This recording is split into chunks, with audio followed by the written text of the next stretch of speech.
Hello, Threshers. My name is Unrau. I'm honored and excited to have the opportunity to speak um, at this Convocation series about a topic that is very important all the time, but even more important in an election year. We're going to be looking at civil discourse strategies to improve your political conversations you may be having with friends and family. I'm going to go ahead and share my screen so we can get started and take a look at this important topic. All right, so my topic today is Civil Discourse 2020, the best practices when engaging in political discussions. A little bit about me. I currently teach at Valley Center High School. I teach government and broadcasting. I've been at other schools in the area, Douglas and Garden Plain. I am from Mound Ridge. I graduated from Bethel College in 2005 and been teaching ever since. My wife and I, Caitlin, we both teach social studies at Valley Center High School. There's my contact information. I'll bring that up at the end as well.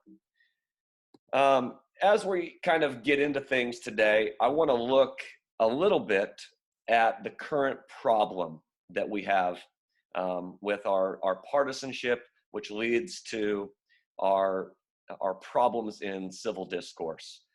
You look at the data, this is from the Pew Research Center, from 1994 to 2017, you can see that there is a bigger gap between the two parties, you know, your liberals, your conservatives. And even more so, we explore the data that's more recent to us. From 2017 to the present, there's been a lot of stuff that's happened. You talk about the protests for the national anthem in the sporting events and how that divided America even further. You look at the protests at Charlottesville. You look at the gun rights activists or different protests involving the Second Amendment. You look at the immigration debate since 2017. And then just this past year with the impeachment debate over President Trump. And then, you know, quarantine hits and we've got the COVID-19 gap between liberals and conservatives, whether it's masks or other mandates being debated.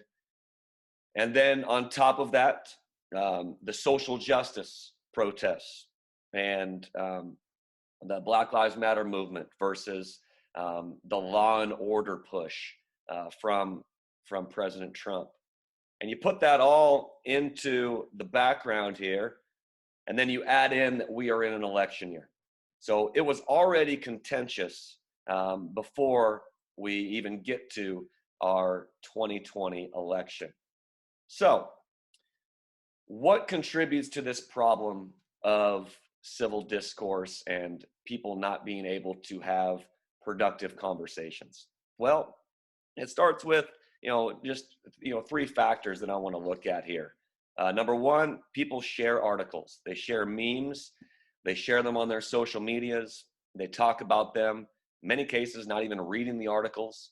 And there is little to no fact checking or sourcing going on. Number two, people not having an understanding of the bias that may exist in the media. A lot of networks either lean liberal or lean conservative. There's not a lot of nonpartisan news sources out there, and filter bubbles. And I'll talk about that here in a little bit, but basically that's people's biases are getting reaffirmed the more they see stories that align with their political beliefs, and it just confirms their biases. And then a lack of civility. According to the KRC Research Institute, 93% of Americans consider a lack of civility a problem in our country, and I would agree with that. So if we're looking at what civil discourse is, and I've got two sources for this. The first two definitions here come from the Bill of Rights Institute. It's basically a conversation that's intended to enhance learning. So anytime that you have a conversation with someone, when it's civil discourse, that means that you're actually getting something out of the conversation. Uh, Another part of it, a conversation that looks to find shared opportunity and not conflict. So if you look at civil discourse, civil means we're going to have a productive, peaceful conversation where people benefit.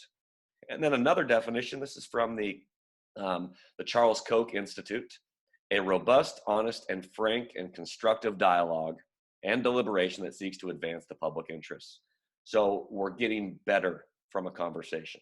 And many times you think about the conversation that you've had with family and friends, maybe it isn't necessarily civil.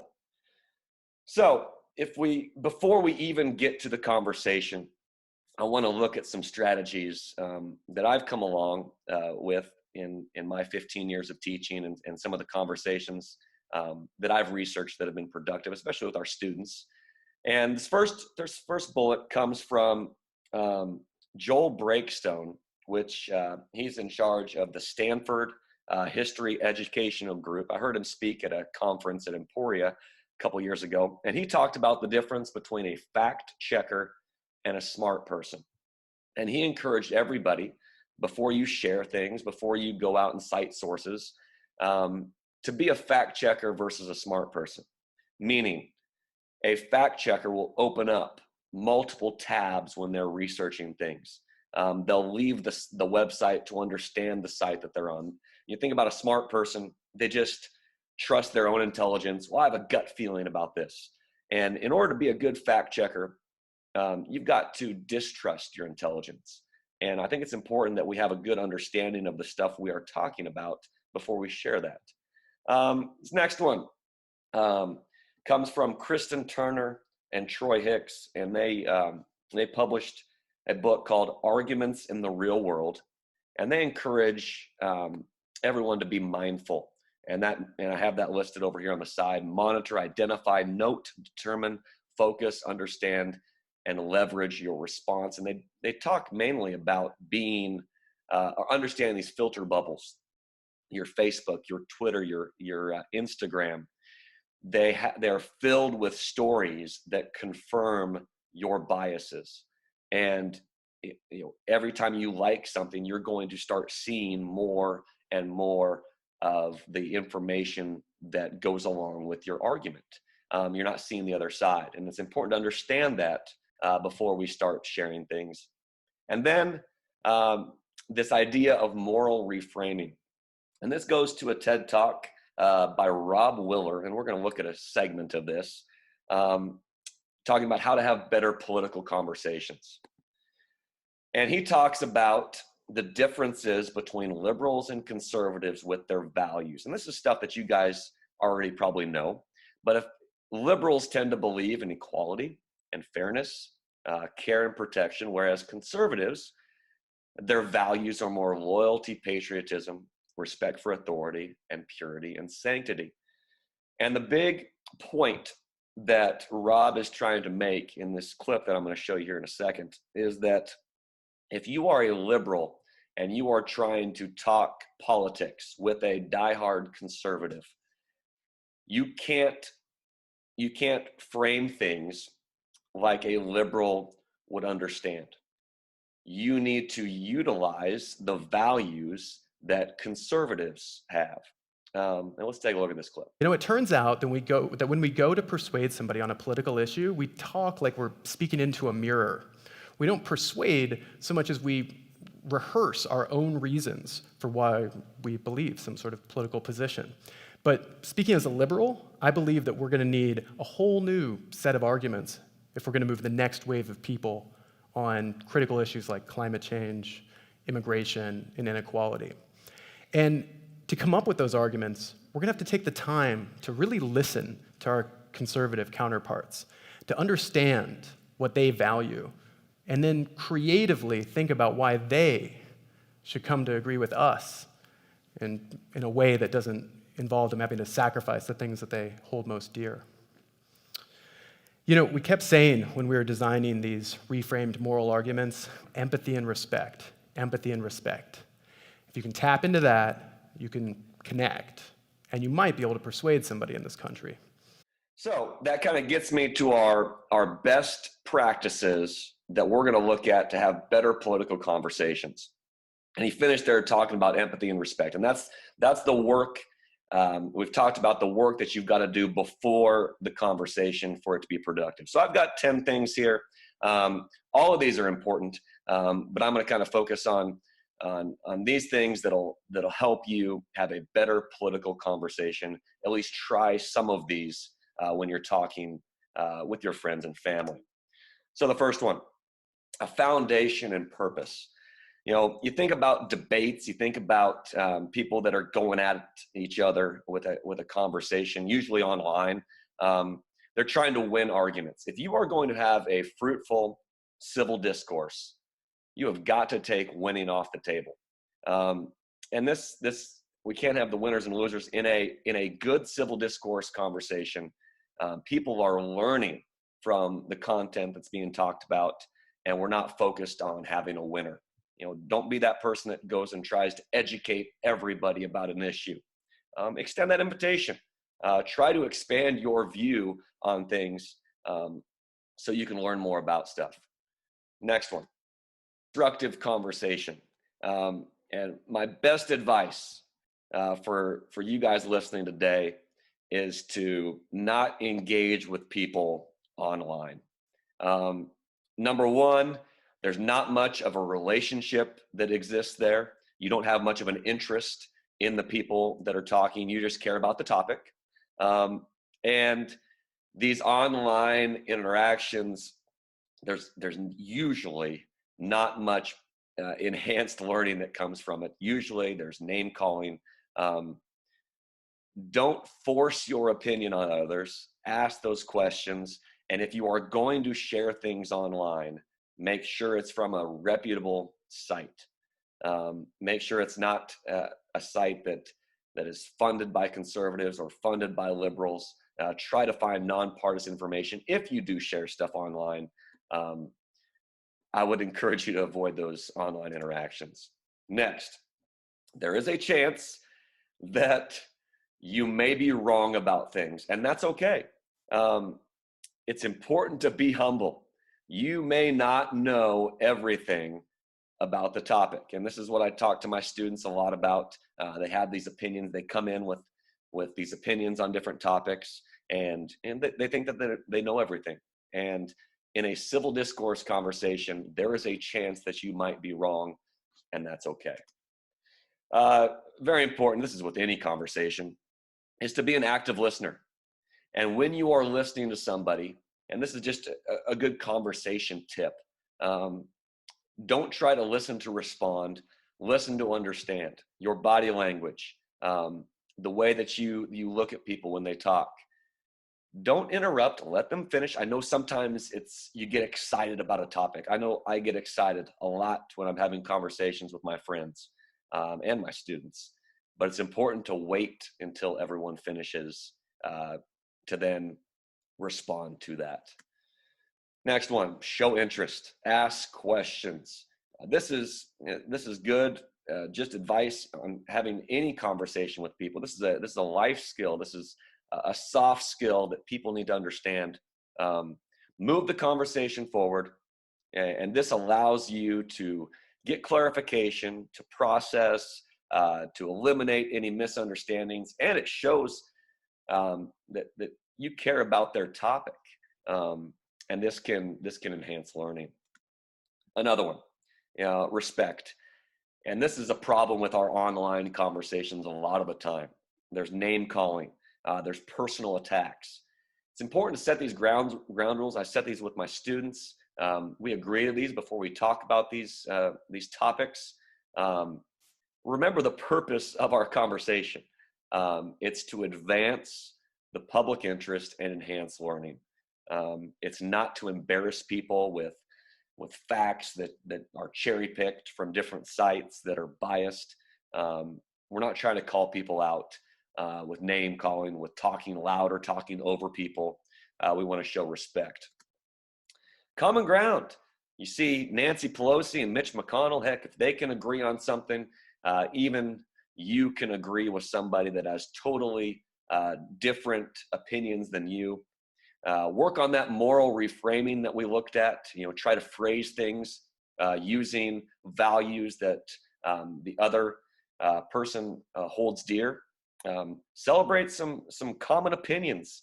I'm sure you have more in common with with a Biden supporter, with a Trump supporter, than it maybe appears on the outside.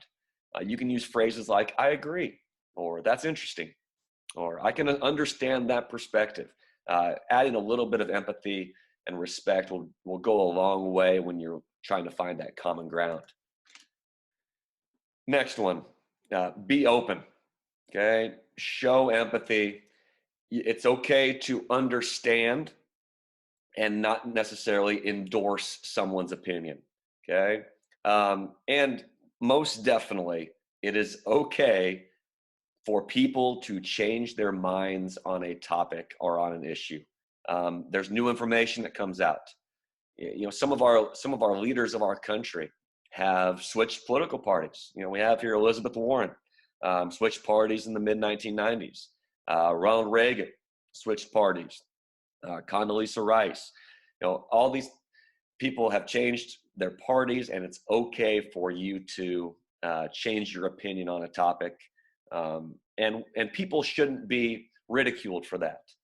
There's new information that comes out, and that's always that can always be positive as you evolve. And then consider the context, the norms, the vulnerability of people, and kind of where you're talking about these topics. Think about the community standards, the cultural norms, and don't be afraid to call people out when they are not being civil, and be willing to be called out yourself. When we have conversations with my seniors in government, we set the ground rules at the beginning, and these are rules that they establish. So it's kind of a social contract that we decide on when we go look at certain issues, and everybody agrees that, listen, if the temperature gets up in here as far as our conversation, or somebody is not following our agreed principles, that we're gonna shut that down. We're gonna refocus, and that's okay to do that when you're having conversations with people, especially in person. And that's why it's a lot easier to shut those down when you're in person, to avoid some of the things that can happen through text, through online interactions. And finally, stick it out. Be better, and find a way to finish the conversation, even though it might be a difficult one. Uncomfortable conversations can be beneficial and can enhance learning. You may not convince people to change their mind about something. That's okay. You've provided new information for them to consider. Maybe you got new information that you need to consider and process.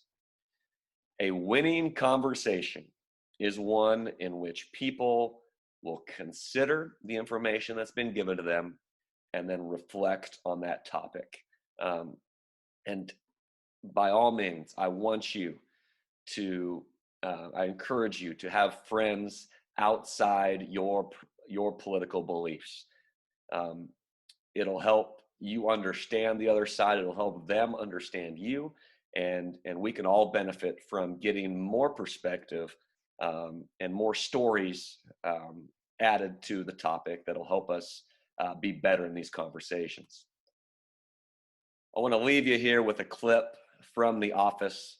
This is Michael Scott having a political conversation with Oscar Martinez, talking about the influence of China.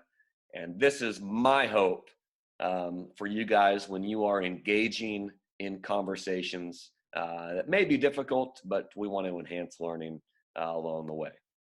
But what they don't tell you is that if you dig long enough and hard enough in a conversation, you get to a friend. So here is to conversation. That's not... Raise your cups on high. Case closed. Well, thank you, Bethel College, for giving me the opportunity to talk to you about civil discourse. Any students or faculty that would like to reach out at any time, I'd be more than happy to give some insight or any more information with you on this topic. So thanks again.